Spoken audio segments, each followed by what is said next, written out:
하는 인생이라는 제목으로 우리가 말씀을 한번 생각해 보겠습니다.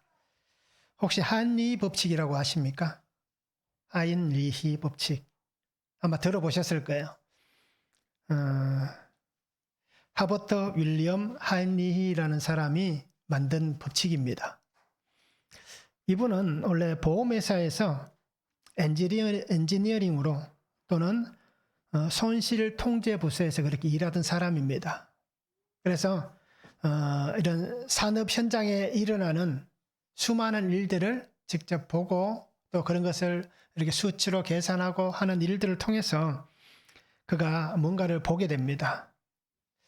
그래서 이 사람이 쓴 책이 이 책입니다. 산업재해 예방, 과학적 접근이라는 책을 썼습니다.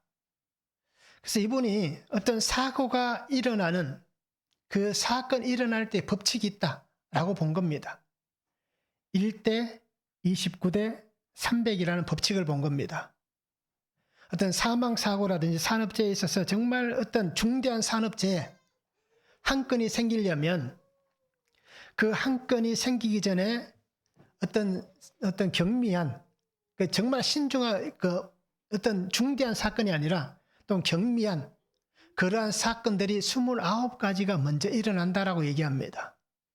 그리고 그것이 산업재해로 이어지지 않는다라고 이어진다라고 얘기하는 그러니까 한 가지의 어떤 사망 사건, 정말 중대한 산업재해가 일어나기 전에 29가지의 미비한 사건이 일어나는 겁니다. 자, 그런데 또 한 가지 본 게 뭐냐? 300이라는 숫자입니다. 그것은 이렇게 29가지의 경미한 재해가 일어나기 전에 그죠? 뭔가 원인이 될 만한 아주 사소한 것일 수 있는 거예요. 갑자기 뭐 어디서 볼트가 떨어진다든지, 그죠? 뭐 여러 가지 일들이 아주 사소한 그러한 일이 300건이 일어난다라고 얘기합니다. 그러니까 정말 중대한 산업재해, 우리가 뭐 뉴스를 통해서 보잖아요. 얼마 전에 일어날 때 갑자기 아파트가, 그죠? 신축하고 있는 아파트 외벽이 다 무너져 내렸잖아요.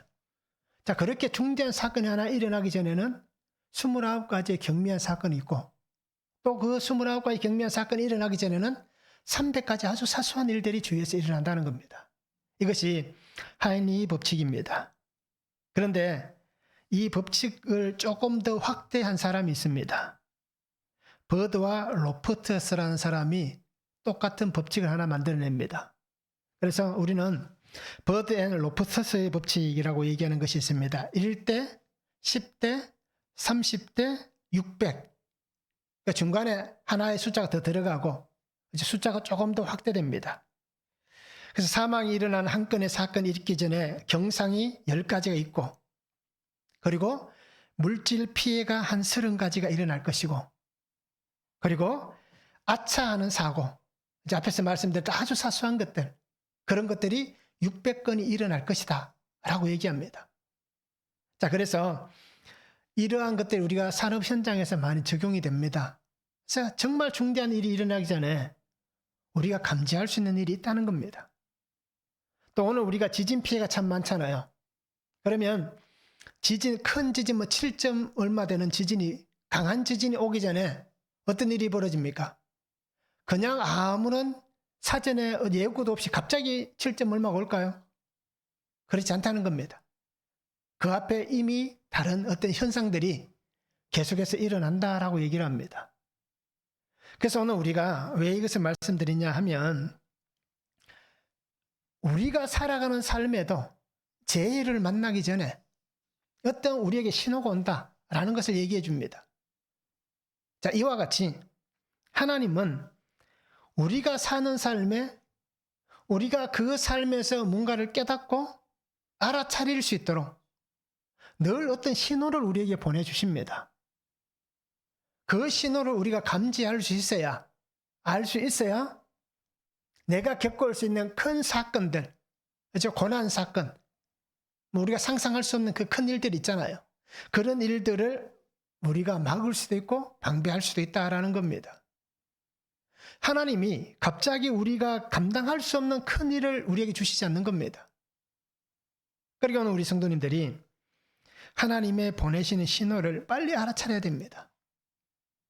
그 신호를 알려면 어떻게 해야 됩니까? 성경을 보아야겠죠. 그렇죠? 성경을 알아야, 성경에 있는 말씀을 우리가 읽어야 이것이 하나님이 내게 보내신 어떤 수신호구나 하는 것을 알 수 있는데, 성경을 읽지 않으면 우리가 그 신호를 알 수가 없다는 겁니다. 그래서 우리가 하나님의 뜻 안으로 돌아설 수 있는 그 은혜가 있기를 원하신다면 매일 말씀을 잘 묵상하시기 바랍니다. 영적 분별력이 있어야 우리가 이것이 하나님이 주시는 은혜의 사건인지, 이것이 우리를 고난에 빠지게 하는 사탄의 올무인지, 이것을 우리가 분별할 수 있는 겁니다. 이것을 분별하지 못하면, 그죠? 우리는 하나님 앞에 원망할 수밖에 없는 거예요. 왜 나는 맨날 이렇게 힘들게 합니까? 라고 할 수밖에 없는 거예요.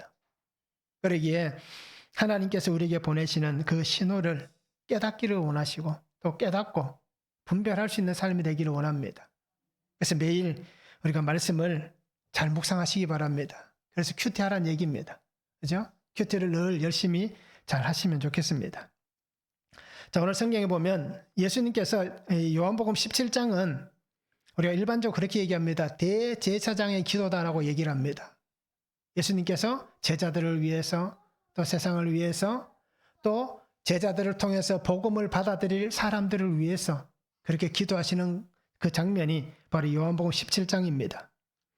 그래서 예수님의 그 기도를 보시기 바랍니다. 아버지여, 때가 이르렀사오니 아들을 영화롭게 하사 아버지를 영화롭게 하게 하옵소서라고 말씀합니다.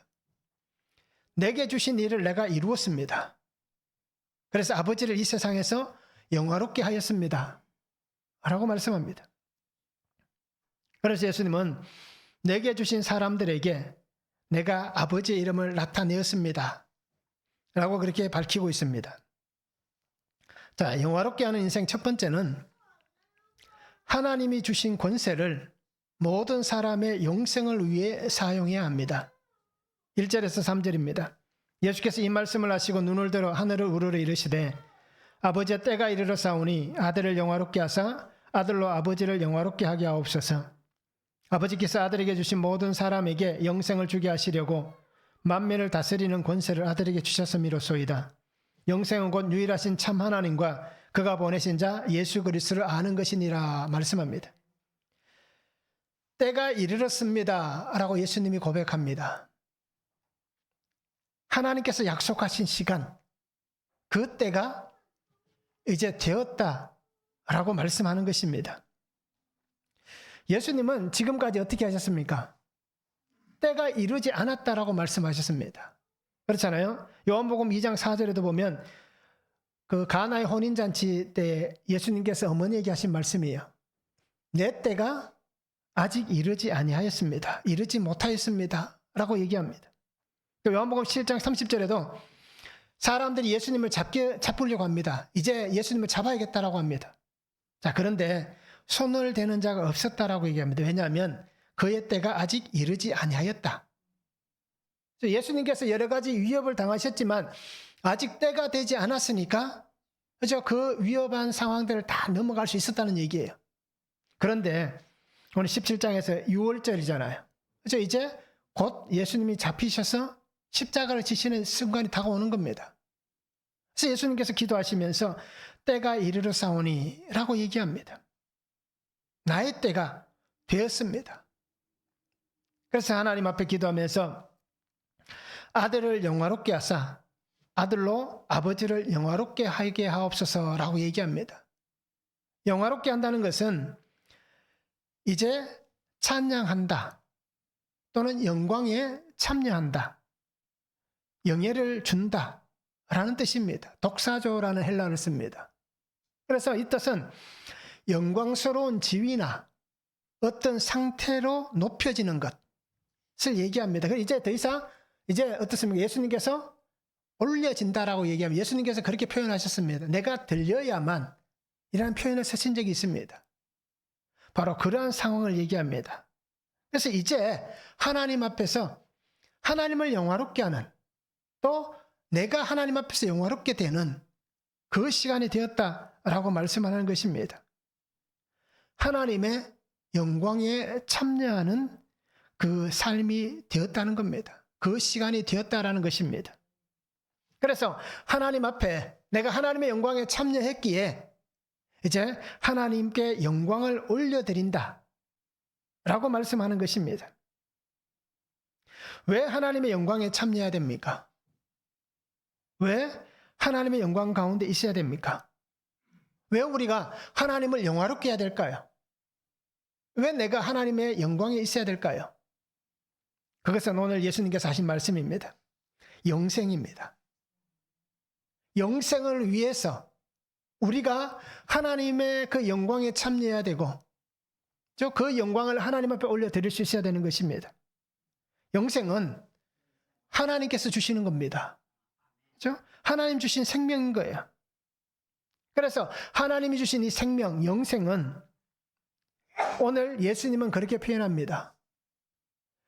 나에게 주신 이 권세를 가지고, 이 하나님의 권세를 가지고, 내가 하나님의 아들 된 이 권세를 가지고 하나님께서 내게 맡기신 그 일들, 그 사람들, 그죠? 하나님의 사람들을 살리는 그 삶의 길을 걸어가신 분이 바로 예수 그리스도이십니다.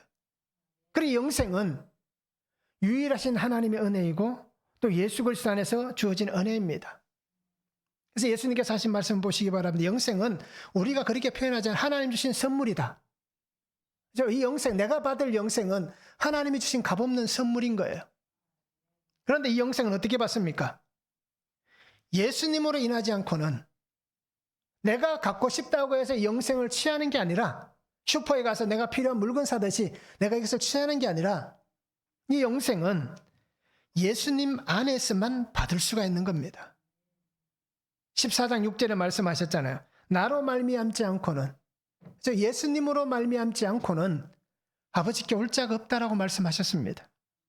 또 요한복음 6장 37절에도 말씀합니다. 아버지께서 내게 주시는 자는 다 내게로 올 것이요 내게 오는 자는 내가 결코 내쫓지 아니하리라. 그러니까 예수님이 아니면 이 영생을 우리가 받을 수가 없는 겁니다. 예수님께로 가는 자, 예수님과 함께 사는 삶은 영원한 생명의 은혜 가운데 거하게 하십니다. 이것이 예수님께서 세상을 향한 그 사랑의 결론입니다. 그리고 오늘 우리는 그 은혜 안에서 나도, 우리 성도님들도 영생을 얻었습니다. 왜 얻었습니까? 예수님을 믿기 때문에. 오늘 예수님의 표현은 그겁니다. 하나님을 아는 자, 그죠? 그리스도를 아는 것이라고 얘기합니다. 내가 알기 때문에 내가 오늘 영생을 얻은 거예요. 그 아는 것은 어떤 것일까요? 안다라는 단어는 기노스코라는 단어를 씁니다. 히브리어는 야다라는 단어를 씁니다. 자, 이것은 이해하는 겁니다. 그죠? 구별하는 거예요. 그리고 친밀해지는 겁니다. 또 사귀는 것입니다. 그러기에 기노스코라는 이 헬라어 아는 것이란 단어는 내가 하나님과 친밀해지는 거예요. 하나님과 사귀는 겁니다. 그리고 나의 삶이 하나님을 알기에 세상과 구별하는 것입니다. 이것이 내가 주님을 아는 것이다. 하나님을 아는 것이다. 라고 얘기할 수 있는 거예요. 그 은혜를 위해서 오늘 하나님은 우리에게 그리스도를 보여주신 거예요. 그리고 그 은혜 안에서 오늘 우리가 하나님의 자녀가 되는 권세를 주신 겁니다. 그리고 오늘 우리 성도님들이 친밀한 관계를 가지시기 바랍니다. 내가 사랑하는 사람과의 관계를 갖듯이 예수님과 하나님과 친밀한 관계를 가지시기 바랍니다. 그러면 우리는 그 은혜 안에서 내게 주신 하나님의 권세, 자녀됨의 권세를 우리가 누릴 수가 있습니다. 왜 하나님께서 나를 자녀 삼으시고 왜 하나님께서 나에게 생명을 주셨습니까? 왜 예수님께서 나를 살리기 위해서 그 십자가의 길을 걸어가셨습니까? 내가 하나님의 자녀가 되고 권세를 받고 영생을 얻은 내가 주님께서 십자가의 죽음으로 나아가신 그 이유는 그 은혜를 받은 내가 내게 주신 은혜를 따라서 내게 주신 권세를 따라서 오늘 하나님께서 구원하기를 원하시는 한 사람이 있습니다. 한 생명이 있는 거예요. 그 사람에게 생명의 구원의 도구로 내가 사용되게 하기 위해서 먼저 나를 자녀로 택한 거예요. 먼저 나를 하나님의 영생이라는 은혜를 선물로 주신 거예요. 그래서 오늘 우리는 하나님 주신 그 영생의 달란트가 있는 겁니다. 구원의 달란트가 있는 겁니다. 그러니까 우리는 5달란트를 받았던 2달란트를 받았던 1달란트를 받은 사람들입니다. 내가 받은 이 하나님의 은혜, 이것을 내가 가지고 남겨야 될 거 아니겠습니까? 5달란트 받았으면 5달란트를 남기고, 2달란트를 받았으면 2달란트를 남기고, 1달란트를 받았으면 1달란트를 남기는 겁니다. 5달란트 받은 자가 하나도 남기지 않을 수도 있습니다. 땅을 파고 묻어둘 수도 있는 거예요. 2달란트도 그럴 수 있는 거예요. 비유로 예수님께서 5달란트는 5달란트를 남겼고 2달란트는 2달란트를 남기고 마지막에 1달란트는 아무것도 하지 않았다고 말씀하시지만, 그러나 그것이 바뀔 수도 있는 거예요. 왜요? 우리는 하나님 주신 재능이 다르기 때문에. 그래서 나는 1달란트 받은 자일 수 있는 거예요. 중요한 게 뭐겠습니까? 내게 주신 이 권세, 은혜, 이것을 사용할 수 있어야 되는 겁니다. 그것을 위해서 예수님께서 먼저 내가 예수님 안에 살게 하시는 이 은혜를 주신 겁니다. 그리고 오늘 성도님들이 구원을 위해서, 하나님 복음을 위해서 나에게 맡기신 그 은혜를 잊지 않고 충실히 이 일들을 잘 감당할 수 있는 그런 삶이 되면 좋겠습니다. 적용해 보시면 좋겠습니다. 모든 사람에게 영생을 주시는 하나님께서 나에게 주신 권세는 무엇입니까? 다 주셨어요. 안 준 사람 없습니다. 나는 받은 적이 없는데요 라고 얘기하지 마시기 바랍니다. 다 똑같이 주셨어요. 다를 뿐이지. 그래서 다 주신 거예요.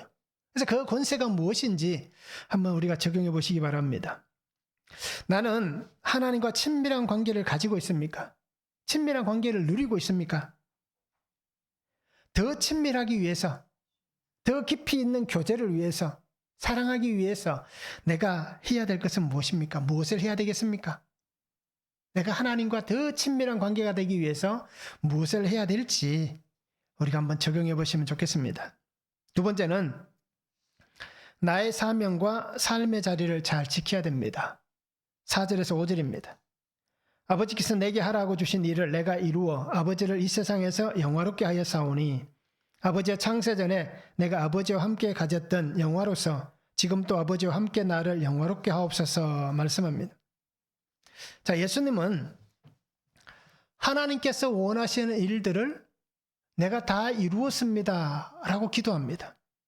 그래서 창세전부터, 그죠? 창세전부터 지금까지 하나님께서 내게 맡겨주신 사명, 하나님께서 나에게 있으라고 말씀하시는 그곳에서 아버지의 뜻이 이루어지는 그 삶을 내가 살았습니다. 내가 그 삶이 되었습니다 라고 얘기합니다. 하나님께서 예수님에게 주신 일은 무엇일까요? 예수님께 주신 일은 뭡니까? 우리가 세례 요한의 그 표현을 보시면 알 수 있을 거예요. 요한복음 1장 29절에 말씀하잖아요. 보라, 세상 죄를 지고 가는 하나님의 어린 양이로다. 그죠? 구속을 위해 온 어린 양. 그러기에 주님이 하신 일은, 내가 해야 될 일은 세상 죄를 지고 가는, 죽음을 위해 가는 아사셀, 그 양, 아사셀의 염소가 되는 겁니다. 이것이 하나님이 예수님에게 주신 일이에요. 요한복음 3장 17절에도 말씀하잖아요. 하나님이 그 아들을 세상에 보내신 것은 세상을 심판하려 하심이 아니요 그로 말미암아 세상이 구원받게 하기 위함이다.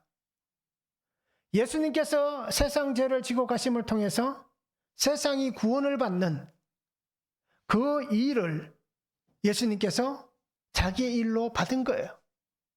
그래서 예수님은 기도하시면서 이렇게 말씀하죠. 내게 주신 일을 이루었다라고 얘기합니다. 이루었다는 건 어떤 것입니까? 내가 해야 될 일, 아버지께서 원하시는 내가 해야 될 일을 완성했습니다. 그 일을 내가 성경의 예언대로 성취했습니다. 라고 얘기하는 것입니다. 그래서 요한복음 19장 30절에 보면 예수님이 말씀하십니다. 우리가 가상칠언이라는 말을 많이 들어봤잖아요. 십자가에 지시면서 예수님이 하셨던 말씀 7가지 말씀이 있습니다. 그 중에 마지막이 뭡니까? 요한복음 19장 30절에 얘기합니다. 다 이루었다. 그죠? 다 이루었다. 하나님께서 내게 주신 일을 내가 다 이루었다. 성경의 말씀대로 예언이 성취되었다. 라고 말씀하는 것입니다. 예수님께서는 이 사명을 위해서 단 1초도 멈추지 않았습니다. 그가 살아갔던 그 삶을 우리가 알잖아요. 나의 죽음의 때가 있다면, 만약에 우리 성도님들이, 저도 마찬가지지만 내가 맨날 며칠에 죽는다, 시간 초까지 분명하게 안다면 우리가 어떨까요? 어떨까요? 혹시 지옥이라는 드라마를 본 적 있습니까? 그 지옥이라는 드라마에 보면 그런 게 나옵니다. 이 사람은 맨날 며칠, 몇 시, 몇 초에 죽는다. 이런 고시가 온다라고 얘기해. 그 드라마입니다. 그죠? 그래서 진짜 그 시간이 딱 되면 지옥에서 어떤 흠상구전 이런 것들이 딱 나타나서 그 사람을 심판하는 장면이 나와요. 드라마에. 그런데 그 과정을 보면 그 사람의 날짜를 받고 난 다음에 그 사람의 그 삶을 보면 굉장히 피폐해지는 거예요. 두려움에 쌓이는 거예요. 말로 할 수 없는 공포에 잡히는 거예요. 왜요? 내가 죽는다는 것, 내가 지옥 간다는 걸 알아봐요. 얼마나 그렇겠습니까? 우리도 마찬가지일 거예요. 자, 그런데 예수님은 그 길을 가신 거예요. 그것을 아신 거예요. 그래서 그가 얼마나 극심하고 큰 고통에 사로잡혔는지 우리가 알 수 있는 거예요. 예수님도 그 극심한 고통에 사로잡혔습니다. 누가복음 22장 44절에 보면 말씀합니다. 예수께서 힘쓰고 애써 더욱 간절히 기도하시니 땀이 땅에 떨어지는 핏방울같이 되더라.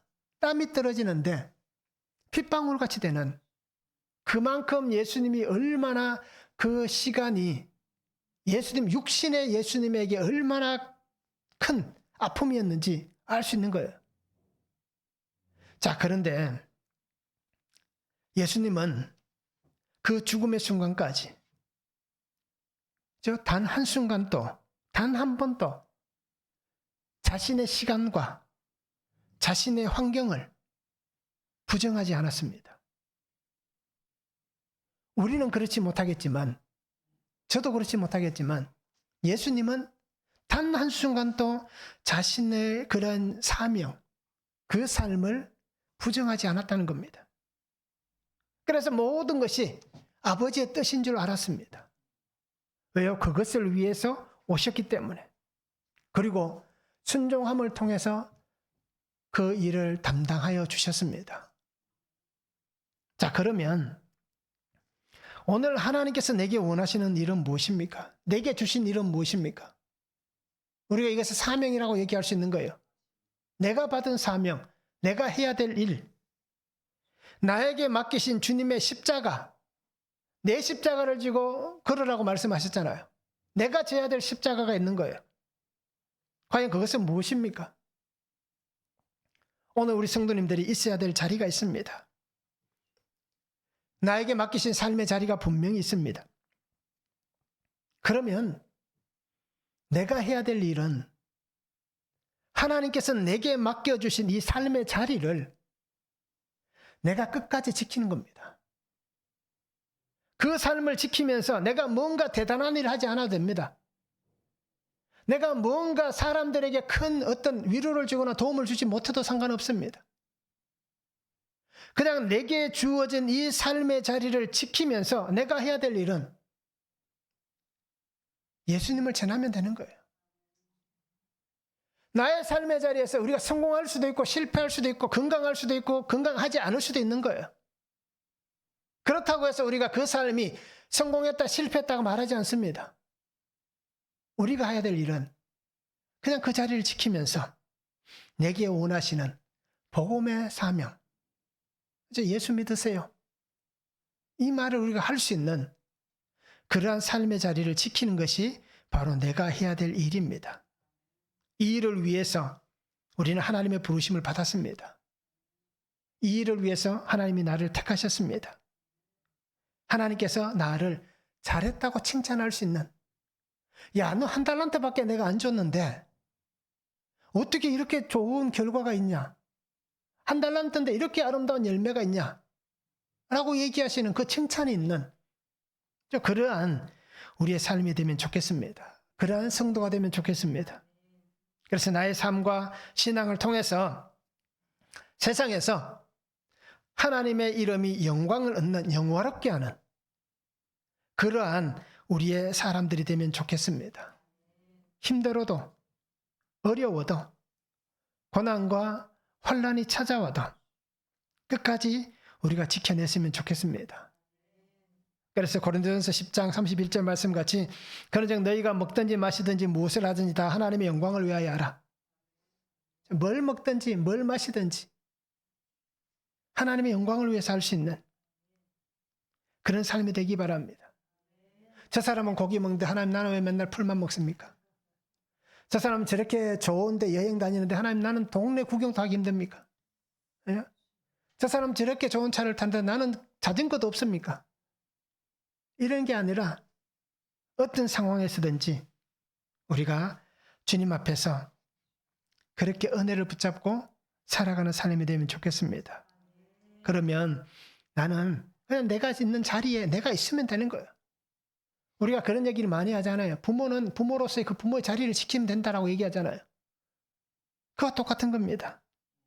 하나님이 부탁하신 이 사명, 그 안에서 우리가 작은 빛이 되시기 바랍니다. 작은 빛이 되어서 주어진 자리를 밝힐 수 있는 그리스도의 사람이 되면 좋겠습니다.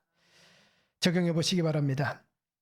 하나님께서 내게 주신 이 일은 무엇입니까? 사명은 무엇입니까? 내가 아직 살아있는 이유는 내게 사명이 아직 있기 때문입니다. 그죠? 그걸 잘 기억하시기 바랍니다. 그래서 내게 주신 사명이 무엇인지 적용해 보시고요. 삶의 자리에서 내가 해야 할 일은 무엇입니까? 그죠? 내게 주신 사명이 무엇인지 알고 또 그 안에서 내게 주신 일이 무엇인지, 그죠? 구원을 위해서, 한 사람의 영생을 위해서 내가 순종해야 될 일이 무엇인지 우리가 한번 적용해 보시기 바랍니다. 세 번째는 하나님의 말씀을 지켜 행하는 삶이 되어야 됩니다. 6절에서 8절입니다. 세상 중에서 내게 주신 사람들에게 내가 아버지의 이름을 나타내었나이다. 그들은 아버지의 것이었는데 내게 주셨으며 그들은 아버지의 말씀을 지켰나이다. 지금 그들은 아버지께서 내게 주신 것이 다 아버지로부터 온 것인 줄 알았나이다. 나는 아버지께서 내게 주신 말씀들을 그들에게 주어 사오며 그들은 이것을 받고 내가 아버지께로부터 나온 줄을 참으로 아오며 아버지께서 나를 보내신 줄도 믿어 사옵나이다. 자, 예수님은 내게 주신 자들, 그죠? 세상, 이 모든 것을 내게 주셨다.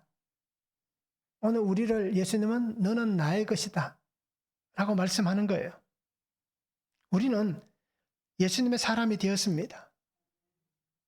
그래서 오늘 우리 속에는 예수님은 그렇게 말씀합니다. 하나님이 내게 주신, 아버지가 내게 주신 말씀이 있듯이 내게 준 사람 그들에게도, 그죠? 그 말씀을 내가 그들에게 주었습니다 라고 얘기합니다.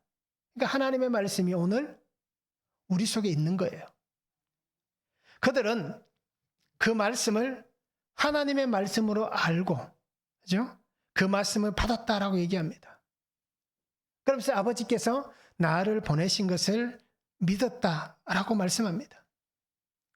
자, 하나님의 영광에 참여하고 하나님께 주신 약속의 은혜 안에 거하는 자가 되기 위해서는 하나님의 말씀을 받아야 됩니다. 하나님의 말씀대로 살아가야 됩니다. 학생은 자기가 배워야 될 그 학년마다 주어진 시간마다 교과목이 있잖아요. 그것을 이수해야만 졸업이 됩니다. 자, 우리 성도는 하나님이 내게 주신 말씀을 이수해야 된다는 표현 좀 그렇지만 이 말씀을 우리가 알아야 되는 거예요. 그래야 우리가 그리스도인이라고 얘기할 수 있는 것입니다. 말씀이 없으면, 즉 말씀이 없다는 것은 여러 가지로 우리가 표현할 수 있겠지만 말씀이 없으면 결국 우리는 너무 심한 말을 하지 않겠습니다. 하나님이 나를 부르신 겁니다. 하나님 나를 택하셨습니다. 그러기 하나님 말씀을 지켜 행하는 삶이 되시기 바랍니다. 말씀이 있어야 내가 살아가는 삶의 길이 바른지를 알 수 있습니다. 내가 살아가는 삶이 말씀이 없으면 내가 가는 길이 이게 올바른가 우리가 알지 못하는 거예요. 그리고 디모데에게 바울이 쓴 편지에서 우리가 이 말씀을 잘 보시기 바랍니다. 말씀이 있어야 우리가 영적 분별력을 가질 수 있습니다. 그래야 내가 하나님의 말씀을 지키는지 내가 하나님 말씀이 아닌 다른 것을 쫓아가고 있는지 이것을 분별해낼 수가 있는 겁니다. 결국 우리는 말씀이 없으면 결국 나는 속 빈 강정과 같습니다. 속이 비어있는 쭉정이와 같습니다. 예수님께서 말씀하셨잖아요. 그 비유의 마지막에 어떻게 합니까? 쭉정이는 다 거두어서 불에 던져놓는다라고 얘기하잖아요. 쭉정이, 속 빈 강정. 결국 말씀이 없으면 그렇게 되는 거예요.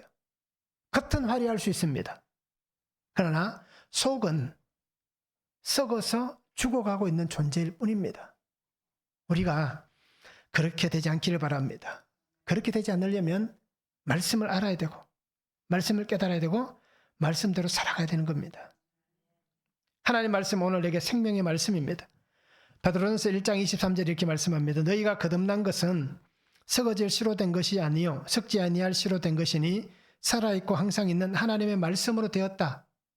우리는 썩지 않는 하나님의 말씀으로 되었다. 이것을 우리가 잘 기억하시기 바랍니다. 그러니 우리 속에 영생의 말씀이 여기 있는 겁니다.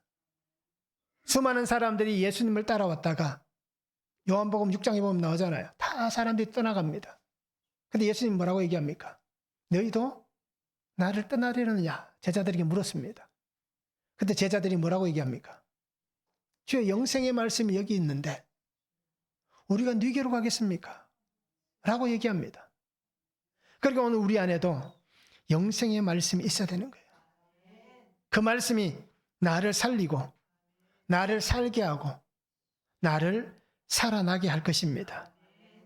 여호수아 1장 8절에 보면 하나님께서 여호수아에게 얘기합니다. 이 율법책을 내 입에서 떠나지 말게 하며 주야로 그것을 묵상하여 그 안에 기록된 대로 다 지켜 행하라. 그리하면 내 길이 평탄하게 될 것이며 내가 형통하리라. 우리 삶이 평탄하고 형통하는 그것을 위해서 말씀을 읽는 게 아니라 말씀이 없으면 내가 살지 못하니까 굽은 길 가면 어떻습니까? 힘든 길 가면 어떻습니까? 그래도 나는 나에게 주시는 말씀을 붙잡고 가는, 그러면서 내가 하나님 앞에 쓰임받는, 매일 말씀을 통해서 나의 삶이 해석되어지는 그 은혜 안에 살아가는 우리들의 삶이 되기를 원합니다. 적용해 보시기 바랍니다. 말씀을 날마다 묵상합니까? 날마다 우리가 말씀을 잘 묵상합니까? 말씀을 통해서 하나님을 알아가고 하나님을 만나고 있습니까? 나는 겉과 속이 다 같이 말씀으로 가득 차 있습니까? 아니면 텅 빈 쭉정이와 같습니까? 한번 적용해 보시기 바랍니다. 자, 하나님의 시간에 하나님의 뜻을 따라가는 삶이 되었으면 좋겠습니다. 예수님을 알았습니다. 아버지를 알았습니다. 그러기에 나는 구속의 은혜를 받은 삶이 된 겁니다. 그리고 우리가 이 구속의 은혜 안에 사는 삶을 통해서 하나님의 영광에 참여하는 그러한 성도들이 될 수 있기를 주님의 이름으로 축원합니다. 기도합니다. 사랑의 아버지 하나님, 오늘 우리에게 주신 말씀을 바라보고 주의 은혜 가운데 거하기를 원합니다. 주의 크신 사랑과 은혜와 능력으로 하나님께서 내게 열어놓으신 이 삶의 길을, 십자가를 길로 놓고 주와 함께 하나님 내게 주신 생명의 말씀, 영생의 말씀이 있는 그 삶을 살아가는 성도가 되게 하여 주시옵소서. 그래서 아버지 하나님, 어느 곳에서 어떠한 형편이 있다 할지라도 주의 말씀이 나의 길을 인도하는 대로 순종하게 하시고 나와 함께 하시는 예수님으로 인해서 내가 기뻐하며 즐거워하며 세상 가운데 하나님께서 내게 주신 이 삶의 자리에서 이 자리를 잘 지키며 십자가의 주님 복음을 전할 수 있는 복음의 사람으로 살아가는 은혜와 복을 다하여 주시옵소서. 날마다 하나님을 영화롭게 하는 그러한 삶이 되도록 아버지 하나님 축복하여 주시옵소서. 감사를 드리며 예수 그리스도의 이름으로 기도하옵나이다. 아멘.